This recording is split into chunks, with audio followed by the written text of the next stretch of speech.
नमस्कार, जन टीवी उत्तराखंड में आप सभी का स्वागत है। मैं हूं आपके साथ सुनिधि शुक्ला। खबरों की शुरुआत से पहले एक नजर हेडलाइंस पर। केंद्रीय मंत्री मनसुख मंडाविया के 2 दिवसीय उत्तराखंड दौरे की तैयारियां। 30 और 31 मार्च को स्वास्थ्य से जुड़े कई कार्यक्रमों में करेंगे शिरकत। सीमांत जनपद चमोली के मलारी गांव में करेंगे प्रवास।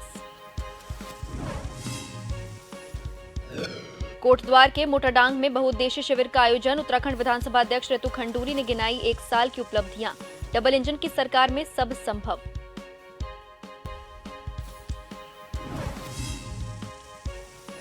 चारधाम यात्रा की तैयारियों में जुटा उत्तराखंड प्रशासन। श्रद्धालुओं की देखरेख के लिए मुख्य मार्गों पर स्वास्थ्य विभाग की टीम रहेगी तैनात।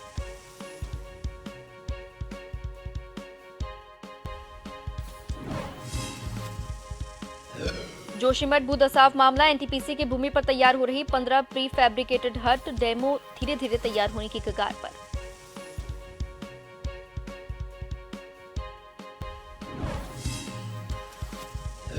उत्तराखंड में भी यूपी की तर्ज पर अपराधियों पर कसेगा शिकंजा। अवैध तरीके से अर्जित की गई संपत्ति होगी जब्त। पुलिस ने 71 बदमाशों की करीब 52 करोड़ की प्रॉपर्टी अटैच करने के लिए डीएम को भेजी रिपोर्ट।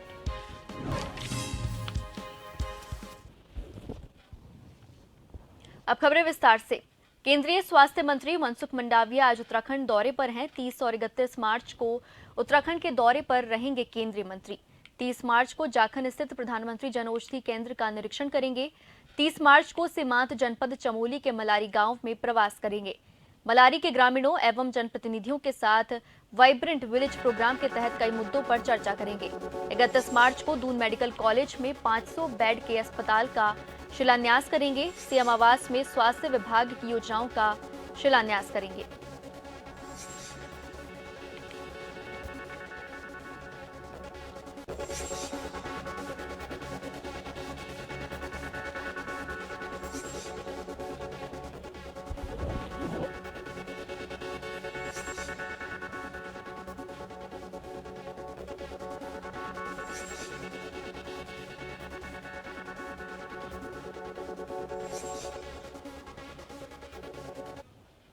खबर पर अधिक बातचीत के लिए मेरे साथ फोन लाइन पर जुड़ चुके हैं हमारे bureau chief SN Pant. SN Pant, केंद्रीय स्वास्थ्य मंत्री 2 दिन मनसुख मंडाविया उत्तराखंड दौरे पर रहेंगे। उनके दौरे को लेकर क्या कुछ अधिक जानकारी है?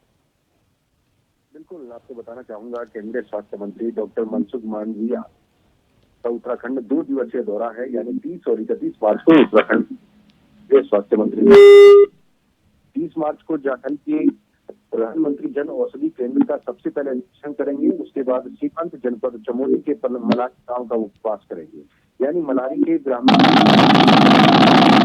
के साथ वाइब्रेंट विलेज प्रोग्राम के तहत कई मुद्दों पर वो चर्चा भी करेंगे। उसके बाद 31 तारीख को देहरादून पहुंचेंगे और देहरादून पहुंचने के बाद दून मेडिकल कॉलेज में 500 बेड के अस्पताल का शिलान्यास करेंगे। दून मेडिकल कॉलेज को 500 बेड का शिलान्यास के रूप में जो सौगात मिलेगी, उससे दून मेडिकल कॉलेज के जो तमाम तीमारदार और मरीज हैं जो आकर के इलाज कराते हैं, चाहे वो मसूरी है, चक्राता, विकासनगर, ऋषिकेश, हरिद्वार, सहारनपुर, पश्चिमी उत्तर प्रदेश का कुछ इलाका है जिनका लोड दूर अस्पताल पर होता है और 500 बेडों का अस्पताल के बनने की प्रक्रिया केंद्रीय स्वास्थ्य मंत्री के जरिए शुरू हो जाएगी। तो जाहिर सी बात है तमाम लोगों को उससे एक सौगात के रूप में देखा जा सकेगा। और इसके अलावा जो केंद्रीय स्वास्थ्य मंत्री है, सीएम आवास पर स्वास्थ्य विभाग की कई योजनाओं का शिलान्यास भी करेंगे। तो अपने आप में केंद्रीय स्वास्थ्य मंत्री का 2 दिवसीय उत्तराखंड दौरा बेहद सार्थक रहने वाला है और उत्तराखंड के लोगों को कई सौगातें मिलने वाली हैं।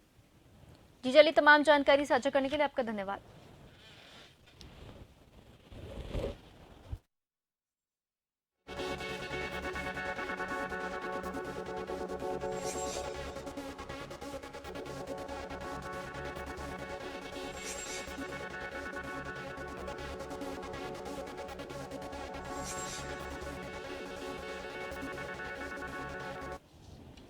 रामनगर में 30 मार्च तक चलने वाली G20 समिट का आज दूसरा दिन है। बैठक में 17 देशों के 51 प्रतिनिधि प्रतिभाग कर रहे हैं।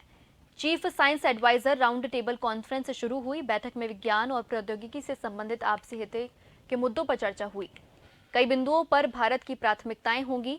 हरित विकास, जलवायु, वित्त और लाइफ, त्वरित समावेशी और लचीला विकास, सस्टेनेबल डेवलपमेंट गोल्स पर प्रगति में तेजी लाना, तकनीकी परिवर्तन और डिजिटल सार्वजनिक अवसंरचना, 21वीं सदी के लिए बहुपक्षीय संस्थान, महिलाओं के नेतृत्व में विकास।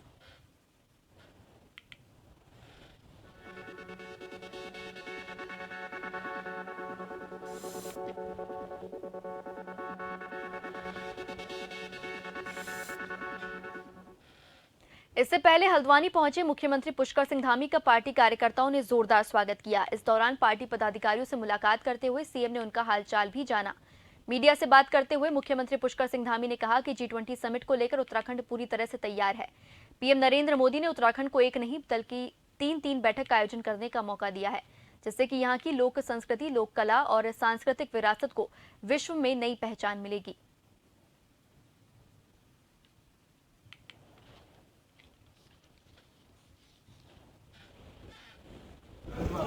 देखिए, चार धाम यात्रा में सबसे पहले तो जो स्थानीय स्तर पर लोग चार धाम यात्रा में जाते हैं, क्योंकि परंपरागत रूप से बहुत सारे लोग डोले लेकर धामों की ओर जाते हैं, अपने अपने गांव से जाते हैं, बड़े जत्थों में जाते हैं। तो उनके लिए हमने रजिस्ट्रेशन की बाध्यता समाप्त कर दी है और जो होटल, रेस्टोरेंट और होम स्टे या कहीं पर भी गेस्ट हाउसों में जिनकी बुकिंग हो चुकी होगी, उन सबको चूँकि मतलब तत्काल रूप से वहीं पर उनका रजिस्ट्रेशन होगा और जो भी यात्रा करने आएंगे देश भर से, विदेशों से, सबको जो है भगवान के दर्शन करवाएंगे। देवभूमि से कोई खाली लौटकर नहीं जाएगा, जो भी आएंगे सब भगवान के दर्शन करेंगे। रामनगर में G20 बैठक को लेकर रामनगर शहर का कायाकल्प किया गया है। इसी के दौरान राजकीय इंटर कॉलेज ढिकोली को प्रशासन ने हाईटेक बना दिया है, जिसे देखकर मुख्यमंत्री पुष्कर सिंह धामी भी अचंभित हो गए। स्कूल के भवन को सुसज्जित किया गया है, इसके साथ ही उच्च कोटि के फर्नीचर लगाए गए हैं। इस मौके पर मुख्यमंत्री पुष्कर सिंह धामी ने स्कूल का लोकार्पण किया। G20 समिट का फायदा रामनगर के एक सरकारी विद्यालय को मिला है, जो विद्यालय कुछ दिन पूर्व तक जीर्ण शीर्ण अवस्था में था। उसका G20 सम्मेलन को लेकर कायाकल्प कर दिया गया है। प्रशासन ने राजकीय इंटर कॉलेज ढिकोली में सौंदर्यीकरण और फर्नीचर की व्यवस्था करने के साथ ही स्कूल को उच्च कोटि तरीके से सुसज्जित किया है, जिसे देखकर सीएम पुष्कर सिंह धामी भी अचंभित हो गए। वहीं सीएम धामी ने इस विद्यालय का लोकार्पण किया। रामनगर में G20 बैठक को लेकर शहर और कई भवनों का कायाकल्प किया गया है।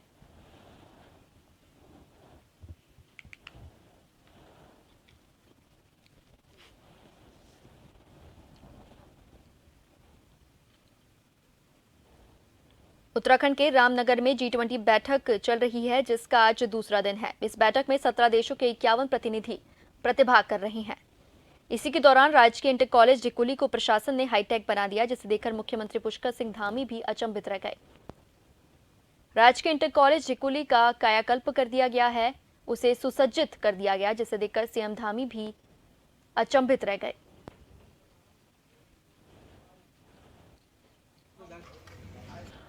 G20 के उपलक्ष्य में जो विभिन्न प्रकार के यहाँ पर विकास कार्य सरकार के द्वारा किए गए हैं, उसमें राजकीय इंटर कॉलेज ढिकोली का जीर्णोद्धार का कार्य अपने आप में एक अलग ही पहचान रखता है। और जो यहाँ पर ये कार्य किया गया है, ये निश्चित ही भविष्य में शिक्षा के क्षेत्र में दूरगामी परिणाम सामने आएंगे इसको लेकर के।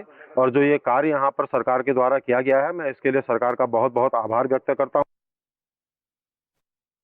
हल्द्वानी पहुंचे महाराष्ट्र के पूर्व राज्यपाल भगत सिंह कोश्यारी का भाजपा कार्यकर्ताओं और स्थानीय लोगों ने जोरदार स्वागत किया। इस दौरान भगत सिंह कोश्यारी राजनीतिक सवालों से बचते नजर आए। उन्होंने कहा कि वह उत्तराखंड की सेवा के लिए अब खुद इस्तीफा देकर रिवर्स पलायन का संदेश देने के लिए आए हैं और उन्होंने कई दिन पहाड़ों में बिताए हैं। इस दौरान भगत सिंह कोश्यारी से आगे के राजनीतिक करियर को लेकर पूछे गए सवाल पर उन्होंने कहा कि चुनाव की रणनीति वह बनाता है जिसे रण में उतरना होता है। मुझे कोई रण नहीं करना, मैं स्वयं इस्तीफा देकर आया हूं और लोगों के बीच रहकर पहाड़ों की ओर रिवर्स पलायन का संदेश दूंगा।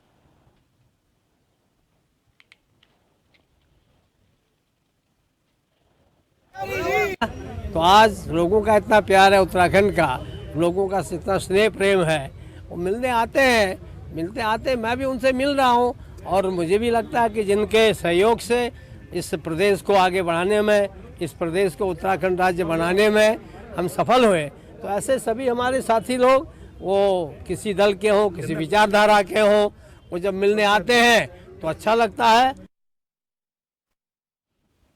कोटद्वार के मोटाडांग में बहुउद्देशीय शिविर का आयोजन किया गया, जिसमें जिले के कई विभाग मौजूद रहे। शिविर का आयोजन विधानसभा अध्यक्ष ऋतु खंडूड़ी ने दीप प्रज्वलित कर किया। इसके साथ ही शिविर में विधानसभा अध्यक्ष ऋतु खंडूड़ी ने मुख्यमंत्री अंत्योदय योजना के अंतर्गत कई परिवारों को निःशुल्क गैस रिफिल योजना से लाभान्वित भी किया। आपको बता दें कि इस शिविर में विभागों द्वारा अपने विभागों में चल रही योजनाओं को बताने के लिए स्टॉल भी लगाए गए, जिनका निरीक्षण विधानसभा अध्यक्ष ने किया। इसके साथ ही प्रदेश में सरकार के 1 साल पूरे होने पर विधानसभा अध्यक्ष ने अपनी सरकार की उपलब्धियां भी बताई। पीछे चले जाओ। प्रयास है, पिछले 1 साल में हमने काफ़ी कुछ प्रयास किया है कि धीरे धीरे हम चीज़ों को करें, चाहे वो नदियों में हम लोगों ने बाढ़ सुरक्षा की बात की हो, चाहे बिजली में मैंने 25 लाख रुपए दिए हों, चाहे पानी के लिए दिए हों, रोडों के लिए दिए हों। तो इस तरह से प्रयास हो रहा है, स्कूलों को ठीक करने का प्रयास हो रहा है, अस्पताल को सशक्त करने का मेरा प्रयास हो रहा है। तो हम लोग लगे हुए हैं और मुझे विश्वास है कि अगले 1-1.5 साल में और भी चीज़ें ज़मीन पर आएंगी, चाहे वो केंद्र विद्यालय हो, बाईपास हो। ढाक गांव में एनटीपीसी की भूमि पर करीबन 15 प्री फैब्रिकेटेड हट का निर्माण कार्य किया जा रहा है। आपको बता दें कि यह 15 प्री फैब्रिकेटेड हट फिलहाल डेमो के रूप में तैयार किए जा रहे हैं। एनटीपीसी की भूमि पर प्री फैब्रिकेटेड हट डेमो अब धीरे धीरे पूरी तरह से तैयार होने की कगार पर पहुंच चुके हैं। आपको बता दें कि आने वाले दिनों में ठीक इसी तरह की प्री फैब्रिकेटेड हट का निर्माण कार्य वहां पर किया जाएगा जहां पर सरकार के द्वारा भूमि को चयनित किए गए हैं पीड़ित परिवारों के लिए। इन प्री फैब्रिकेटेड हट में सभी प्रकार की सुविधाएं सरकार के द्वारा की जा रही हैं। आने जाने वाले दिनों में जोशीमठ के पीड़ित परिवारों के लिए यह प्री फैब्रिकेटेड हट एक वरदान साबित होगी।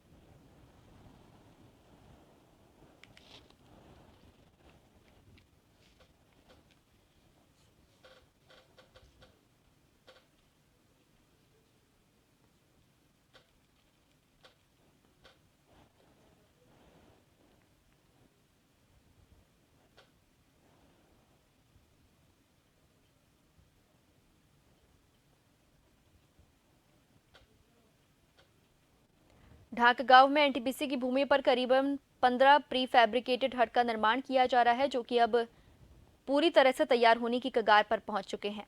आपको बता दें कि आने वाले दिनों में ठीक इसी तरह के प्री फैब्रिकेटेड हट का निर्माण कार्य वहां पर किया जाएगा जहां पर सरकार के द्वारा भूमि को चयनित किए गए हैं पीड़ित परिवारों के लिए। इन प्री फैब्रिकेटेड हट में सभी प्रकार की सुविधाएं सरकार के द्वारा की जा रही हैं। आने वाले दिनों में जोशीमठ के पीड़ित परिवारों के लिए ये हट एक वरदान साबित होगी।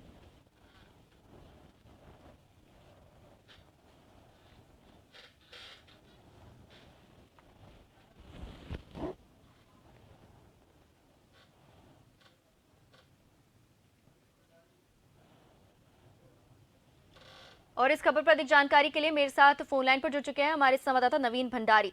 नवीन, जोशीमठ के प्रभावित लोगों के लिए एनटीपीसी की भूमि पर 15 प्री फैब्रिकेटेड हट बनाए जा रहे हैं, जो कि अब लगभग पूरे होने वाले हैं। कितना ये जो प्रोसेस है पूरा हो चुका है, कितना अभी समय लगने वाला है इस पर? जी बिल्कुल बताना चाहूंगा कि जिस तरीके से जोशीमठ के उद्यान विभाग की भूमि की अगर यहाँ पे बात होती है तो उद्यान विभाग की भूमि पर 3 प्री हट जो तैयार किए गए हैं। हालांकि ढाक गांव की अगर यहाँ पर बात होती है तो ढाक गांव के एनटीपीसी की भूमि पर भी करीबन 15 प्री फैब्रिकेटेड हट जो निर्माण कार्य किया जा रहा है, जो कि अब समापन की ओर है। ऐसे में जो भाजपा कार्यकर्ता है, चाहे स्थानीय लोग हैं, उनमें इस वक्त काफी खुशी का माहौल बना हुआ है। जी नवीन, ये प्री फैब्रिकेटेड हट किस तरह से जोशीमठ के प्रभावितों के लिए वरदान साबित हो सकता है, किस तरह से उनके लिए ये यूजफुल साबित होंगे? जी बिल्कुल, अगर जिस तरीके से अभी डेमो के रूप में जो तैयार किए जा रहे हैं प्री फैब्रिकेटेड हट, लेकिन आने वाले यहाँ पर सरकार के द्वारा जो भूमि चयनित की गई है उन भूमि पर ये प्रभावित लोगों के लिए ऐसे ही डिजाइन के प्री फैब्रिकेटेड हट तैयार किए जाएंगे। जी चलिए, तमाम जानकारी साझा करने के लिए आपका धन्यवाद नवीन।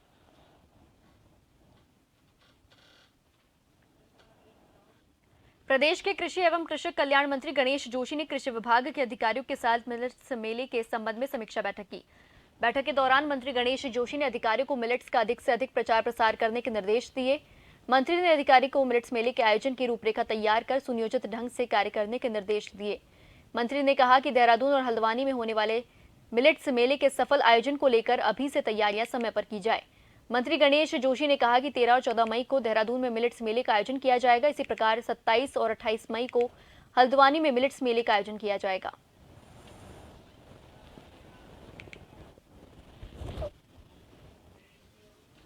आगामी अप्रैल महीने से चारधाम यात्रा शुरू होनी है। ऐसे में चारधाम मार्गों पर स्वास्थ्य के लिहाज से बहुत बड़ी चुनौती रहती है। पिछले दिनों देखा गया कि चारधाम यात्रा के दौरान मरीजों को उचित स्वास्थ्य लाभ नहीं मिल पाया था, जिसके चलते आगामी चारधाम यात्रा को लेकर स्वास्थ्य विभाग ने कमर कसना शुरू कर दिया है। आपको बता दें कि स्वास्थ्य महानिदेशक सविता आर्य ने कहा कि चारधाम यात्रा को लेकर हमारी तैयारियां पुख्ता हैं और यात्रा के दौरान चारधाम मार्गों पर डटे डॉक्टर्स की तैनाती की जाएगी ताकि यात्रियों को उचित स्वास्थ्य मिल सके।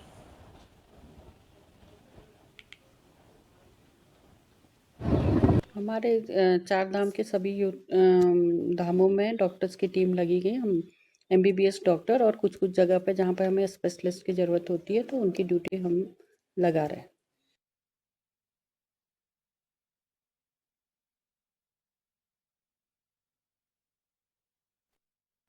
गैंगस्टर और इनामियों की गिरफ्तारी के लिए राज्य में बीते कुछ दिनों से पुलिस विशेष अभियान चलाया जा रहा है। बीते कुछ महीनों में पुलिस ने 71 गैंगस्टरों की करीब 52 करोड़ की प्रॉपर्टी अटैच करने के लिए जिलाधिकारी को रिपोर्ट भेजी है।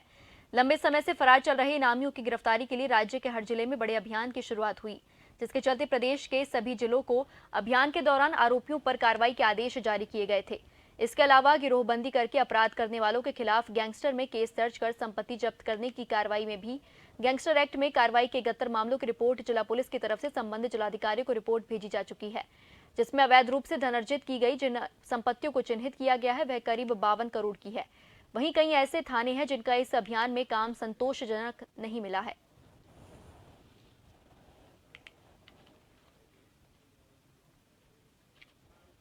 आपने शुरू में जो लाइन कही थी नहीं, कोई ऐसा नहीं कि कई जगह पे ऐसा होता है। बड़ी डिस्ट्रिक्ट्स में तो है हमारा पूरा कार्रवाई की और उस पर और वो ना है, तो छोटे डिस्ट्रिक्ट्स है वहाँ पे इतना गैंगस्टर एक्टिविटी की इतना रहा नहीं होगा, इसलिए वहाँ पे कम रहेगी। 14 की कार्रवाई में सब इस तरह की कमी इक्का दुक्का ही दिखी है, बाकी जगह तो नहीं, इस पे तो कार्रवाई ऐसे ही तरह हो ना, इसे थोड़ा लॉन्ग टर्म प्रोसेस है। पहले हमें प्रॉपर्टी आइडेंटिफाई करना है, वो कई तक हो गया, अभी ऑलमोस्ट काफ़ी हमें डेटा आपको मिल जाएगा।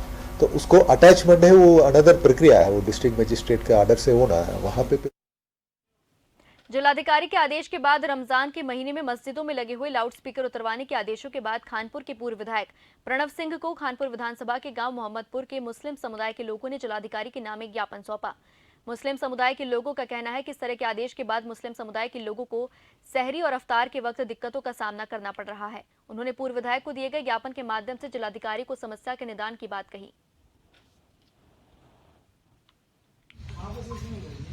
मेरी सरकार से और प्रशासन से यही दरख्वास्त और अपील है कि रमज़ान का मुक़द्दस और बाबरकत महीना चल रहा है। सरकार की आदेश के अनुसार हम अपने माइक की आवाज़ कम कर लेंगे। हम चाहते हैं कि माइक रमज़ान के अंदर कम अज़ कम इस्तेमाल करने की इजाज़त दे दी जाए, ख़ास तौर से नमाज के लिए, और जैसा कि भी विधायक साहब ने बताया, चैम्पियन साहब ने, इफ्तार के ऐलान के लिए। ये हमारी खुसूसी दरख्वास्त है, इसी को लेकर हम सब लोग यहाँ आए हैं। हमारे धार्मिक अनुष्ठान हैं, वहाँ से लाउड स्पीकर्स उतारे गए हैं। तो जैसे माह रमज़ान करीम का पाक महीना चल रहा है, तो हमारे अल्पसंख्यक समुदाय के कुछ जिम्मेवार लोग मेरे पास आए हैं।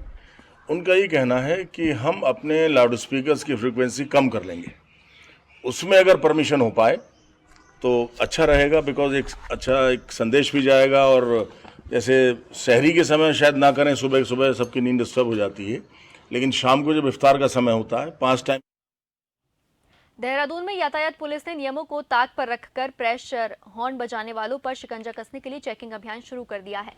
आपको बता दें कि इस दौरान सिटी बसों सहित अन्य वाहनों के खिलाफ चालान की कार्रवाई की गई। इन सभी वाहनों का भी चालान काटा गया। इसके साथ ही वाहनों के प्रेशर हॉर्न भी जब्त किए गए। पुलिस अधीक्षक यातायात अक्षय कोंडे ने बताया कि देहरादून जिले के कई सिटी बस चालक सहित अन्य वाहन निर्धारित मानकों के विपरीत प्रेशर हॉर्न